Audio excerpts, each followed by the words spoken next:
તમે ગાંધારી છો, તમે ધૃતરાષ્ટ્ર છો. અને હવે તમે જુઓ આની અંદર સલમાન ખુરશીદ એમનો નેતા, આ વાત બહુ સાંભળવા જેવી છે સાહેબ. સલમાન ખુરશીદ એમનો નેતા અપંગોના પૈસા ખાઈ ગયા છે, વિકલાંગોના લૂલા લંગડાના પૈસા ખાઈ ગયા. અમને શરમ આવવી જોઈએ, અમને દિવાલમાં માથું મારવું જોઈએ. એના બદલે સલમાન ખુરશીદને લોકોએ ફોરેન મિનિસ્ટર બનાવી દીધો કે ભાઈ તું મોટો ચોર છે, તને નાનો હોદ્દો ન શોભે, તું અમારા માથે છે ને મુગટ બનીને રહે, તું અમારો ફોરેન મિનિસ્ટર થા, એટલે વિદેશમાં લોકોને ખબર પડે કે અમે કેવા મોટા ચોર છીએ અને અમારી લાયકાત શું છે, અમારું લોહી કેવું છે એ વિદેશમાં ખબર પડે. આવા માણસો કૌભાંડ કરતા ને એમને વિકાસ દેખાય ને દુનિયા આખીને વિકાસ દેખાય છે, એમને જ નથી દેખાતો. બોલો, તમે ગાંધારી છો, તમે ધૃતરાષ્ટ્ર છો કે લંડન વાળા પાર્ટનરશિપ કરવા, લંડન વાળા કે ભાઈ અમારે ગુજરાત રાજ્ય જોડે પાર્ટનરશિપ કરવી છે. જે દેશો, જે વિકસિત દેશો મોદીને અછૂત ગણતા હતા કે મોદી જોડે કાંઈ નહીં, મોદી જોડે પનારો નહીં પડવાનો, એ હવે હોશે ઘૂંટણિયા તાણીને મોદી પાસે આવે કે મોદી ભાઈ અમને પાર્ટનર બનાવો. બોલો, આ લંડન વાળાને દેખાય છે, આ અમેરિકા વાળાને દેખાય છે, જાપાનને દેખાય છે, કોરિયાને દેખાય છે. પેલા દિલ્હીમાં બેઠા જે માયકાંગલાઓ છે એમને નથી દેખાતું, એમને ફરક નથી પડતો. એમને માત્ર મોદી સામે જુઠ્ઠાણું બોલવું છે અને જુઠ્ઠું બોલ્યા કરવું છે. ને હવે તો એમને મોદી ગુજરાતમાં પણ નથી જતો, કારણ કે ગુજરાતથી બહાર આવે ને તો મોદી ફાડી ખાય એમને. મોદીથી એટલા ડરી ગયા છે કે આ ગુજરાતની બહાર, આ વાઘ ગુજરાતની બહાર ન આવવો જોઈએ અને બને તો એને ગુજરાતમાં જ પતાવી દો, કારણ કે મોદી બોલે ને લોકો ફફડે છે સાહેબ. મોદી આંખ ઊંચી કરે ને એમના ધોતિયા ઢીલા થઈ જાય છે. એટલે આવો મરદ ભાઈડો આપણો છે, તો એ મોદીને પતાવવા માટે, મોદીને કોઈ પણ હિસાબે એનું કાસળ કાઢી નાખવા માટે કે ભાઈ ચૂંટણીમાં એ માણસ ન ચૂંટાય, એના માટે છૂટે હાથે પૈસા વેરી રહ્યા છે, મબલખ પૈસા વેરી રહ્યા છે, કારણ કે ચોરીનો માલ છે, આપણા બાપનો થોડો છે. વાપરો ને તમારો જ માલ છે, તમારા ખિસ્સામાંથી કાઢ્યો છે, તમારા ઘરમાંથી લૂંટ્યો છે, તમારી તિજોરી તોડી છે. તો મારું એક નમ્ર સૂચન છે, આ કોંગ્રેસ વાળા જયારે તમારી પાસે માલ લઈને આવે ને ત્યારે પૈસા લઈ લેજો, પૈસા લઈ લેવાના, કારણ કે તમારા જ પૈસા છે ભાઈ, એ તમારા પર ઉપકાર નથી કરતા ને. તમારા પૈસા આવ્યા છે તમારી પાસે તો લઈ લો, પૈસા લઈ લેજો, પણ વોટ નહીં આપતા. સોનિયાબેન ને ખબર પડવી જોઈએ કે જે પેલા ફોટા દેખાડીને મૂર્ખ બનાવે છે એની ગુજરાતની જનતા મૂર્ખ નથી. એવો જવાબ આપશે, એવો તમાચો મારશે ને 7 પેઢી સુધી ગાલ લાલ જ રહેશે તમારા.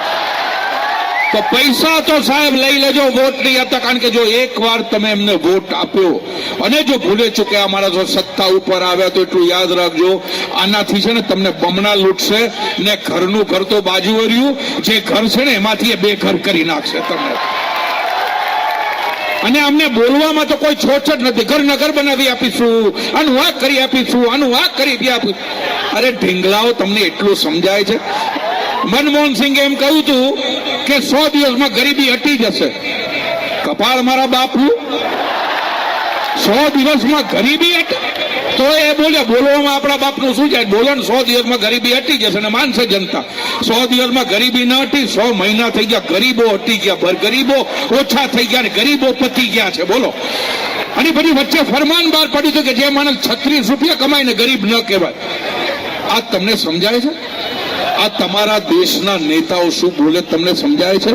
કે તમે જો 36 રૂપિયા કમાતા હો મંથલી તો તમે ગરીબ નથી. તમે 36 રૂપિયામાં ગુજરાન ચલાવવાના છો?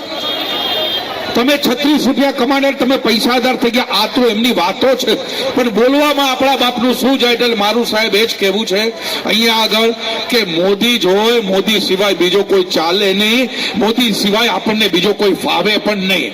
કારણ કે ગુજરાતની જનતા તો પથ્થરને લાત મારીને પાણી કાઢનારી પ્રજા છે. આ માય કાંગલી પ્રજા નથી જેને સરદાર પટેલ જેવા ભડના દીકરા આપ્યા છે. તમને ખબર છે સરદાર પટેલે કહ્યું હતું કે ભાઈ જ્યાં સુધી હોદ્દા ઉપર છું ત્યાં સુધી મારા દીકરા ડાયાભાઈએ દિલ્હીમાં પગ નહીં મૂકવાનો. અને મોદીએ એમના સગાઓને પણ આ જ કહ્યું છે મને મળવા કરવા નહીં આવવાનું ભાઈ. તો જે માણસ આટલો ચોખ્ખો ચણક રહ્યો હોય, આટલો નિસ્વાર્થ રીતે કામ કર્યું, તો આપણી ફરજ નથી? આપણે જો આ વખતે નહીં ઉભા રહીએ તો આપણે નગુણા કહેવાઈએ, અને આપણે નગુણા નથી, કારણ કે એક માણસ આટલું કરીને આપણા માટે તૂટી ગયો. જે માણસે કોંગ્રેસે જે ભ્રષ્ટાચારનું ઝેર ફેલાવ્યું છે આખા હિન્દુસ્તાનમાં, એ ઝેર એ પોતે અહીંયા આગળ પચાવીને બેસી ગયો છે શંકરની જેમ. એને ઝેર શરીરમાં નથી ઉતરવા દીધું. આ ભ્રષ્ટાચારનું જ્ઞાતિવાદનું ઝેર તમારા સુધી નથી પહોંચવા દીધું. એટલે જ કહું છું કે કૈલાસ પર્વત ઉપર શંકર શોભે, વર્ણ શંકરો ન શોભે. અને એક જ્ઞાતિવાદ ઉપર એક નાનકડી વાત કરી લો, સમય ઓછો છે સાહેબ. તમે એક વાતનો વિચાર કરો, જ્ઞાતિવાદના જાતિવાદના ઝેરથી જે રીતે પીડાય છે આપણો દેશ જે રીતે પીડાય છે, કે તમે મોદીએ કોઈ જ્ઞાતિલક્ષી વિકાસ નથી કર્યો, કોઈ ખાસ જ્ઞાતિને ધ્યાનમાં રાખીને વિકાસ નથી કર્યો. એને એમ નિર્ણય નથી કર્યો કે હું આ જ્ઞાતિ માટે જ વિકાસ કરીશ, આના માટે નહીં કરું, આના માટે શું કામ કરવો જોઈએ. એને સમગ્ર વિકાસ કર્યો છે, બધાને સાથે લઈને ચાલ્યા છે મોદી સાહેબ. તો હવે એ મોદી સાહેબને જ્ઞાતિના જોર ઉપર તમારે અન્યાય કરે કે હું આ જ્ઞાતિનો છું એને વોટ નહીં આપું, એવું ન કરે. આપણે નગુણામાં ખપીએ. એટલે હું એમ ઈચ્છું છું કે આપણે બધાએ અહીંયામાં તો સદભાગ્ય તમે જુઓ કે આપણા જે ઉમેદવાર છે એમનું નામ પણ બીજેપી છે. એ બીજેપી, એ જે આટલા આપણા પ્રચંડ નેતા છે, જે આજે મારા ખ્યાલથી 5મી વાર આવી રહ્યા છે, રાઈટ? ત્રીજી વાર ઉભા રહ્યા છે. વાહ, ફટાકડા પણ ખરા ટાઈમે ફૂટે છે. એ જે આવી રહ્યા છે એમને પ્રચંડ બહુમતીથી ચૂંટાડો, પ્રચંડ બહુમતીથી. અને કોંગ્રેસને કહો કે તું બીજે જઈને લોહી પી, કારણ કે અહીંયા છે બીજેપી. એટલે આપણે કોંગ્રેસને મોકલી દઈએ. સાહેબ તમે એક વિચાર કરો, 2 ટીપા પીવાથી જો પોલિયો મુક્ત થવાતું હોય તો એક આંગળી કમળ પર દાબવાથી કોંગ્રેસ મુક્ત થવાશે. આ વિચાર કરો તમે. આ સોનેરી ઘડી છે આપણી પાસે, પતાવી નાખો એક ઝાટકે, જેથી ગુજરાત તરફ જોવાની એ લોકો હિંમત પણ ન કરે. અને જતા જતા બીજી એક વસ્તુ કે સાહેબ કોંગ્રેસ પાસે કોઈ નેતા જ નથી. કોંગ્રેસ માટે કોઈ જ નેતા નથી. એકનું નામ દે ને તો 3 ટુકડા થઈ જાય, અને 3 બોલે તો 13 ટુકડા થઈ જાય. અને આ 3 જણા જે નાચી રહ્યા છે ને મસ્ત, હું બનીશ, હું જ બનીશ, મને બનાવશે, મને શું કામ નહીં બનાવે, એ જે અંદર જે અંતાક્ષરી રમી રહ્યા છે ને, એમને ખબર નથી એક મોરતીયો દિલ્હીથી આવવાનો છે. એ મોરતિયાની તૈયારી થઈ ગઈ છે. ભલે ના પાડે, કારણ કે કોંગ્રેસ ના પાડે એટલે ઓલવેઝ હાથ સમજવું. એ મૂર્તિઓ આવશે અને આ 3 જણા છે ને એની જાન પોખવા માટે ઉભા હશે. પણ ત્યારે એટલું વિચાર કરજો, એ જાન પોખતી વખતે જે ગીતો ગવાતા હશે ને, એ લગ્ન ગીતો નહીં હોય, એ મરશિયા હશે. એ મરશિયા હશે. ને બીજી એક વાત તમને કહી દઉં સાહેબ, આ પૈસાની વાત નીકળી છે, એક મુદ્દો કહેતા રહી ગયો કે તમે કોંગ્રેસની એડ જોઈ હશે. બેન તુલિકા કરીને છોકરી આવે છે બિચારી, એની તમે એડ જોઈ હશે. એક તુલિકાએ ચિત્રલેખા મેગેઝિનમાં ઇન્ટરવ્યુ આપ્યો છે. હવે આ સાંભળજો તમે. એને ઇન્ટરવ્યુમાં એમ કહ્યું છે કે આ એડવર્ટાઇઝમેન્ટ મેં કરી છે માત્ર પૈસા માટે, કારણ કે મારા કુટુંબીજનો તો ભાજપને જ વોટ આપવાના છે.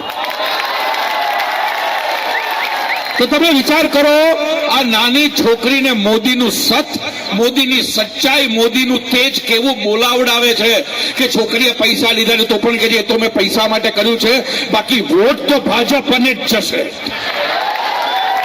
તો આપણે બસ આવી રીતે આ જે તુલિકાનો મિજાજ છે, જે નાની છોકરીનો મિજાજ છે, એ મિજાજ આપણે જાળવી રાખીએ. અને મેં વચ્ચે સાંભળ્યું હતું કે કોંગ્રેસના ઉમેદવારના હાથમાંથી એક 12 વર્ષનું ટાબરિયું મેન્ડેટ ફોર્મ લઈને ભાગી ગયું હતું. એ તમે પણ સાંભળ્યું તો તમે એટલો વિચાર કરો, એ 12 વર્ષનો એ સમજે છે કે કોંગ્રેસના ઉમેદવારને ન ઉભા રહેવા દેવાય. તો આપણે તો આટલા મોટા થઈ ગયા છે, આપણે તો સમજીએ છીએ. તો આ 6 કરોડ લોકો પ્રચંડ તાકાતથી મોદીને સીએમ બનાવશે અને પછી પીએમ બનાવશે. તો હું અહીં એટલું વખતે પૂરું કરતા કહીશ કે બીજા ખોદ છે ઘોર, તમે બોલજો મોદી વન્સ મોર. બીજા ખોદ છે ઘોર, બીજા ખોદ છે ઘोर. ये दिल मांगे मोर, मोदी वंस मोर. ये दिल मांगे मोर.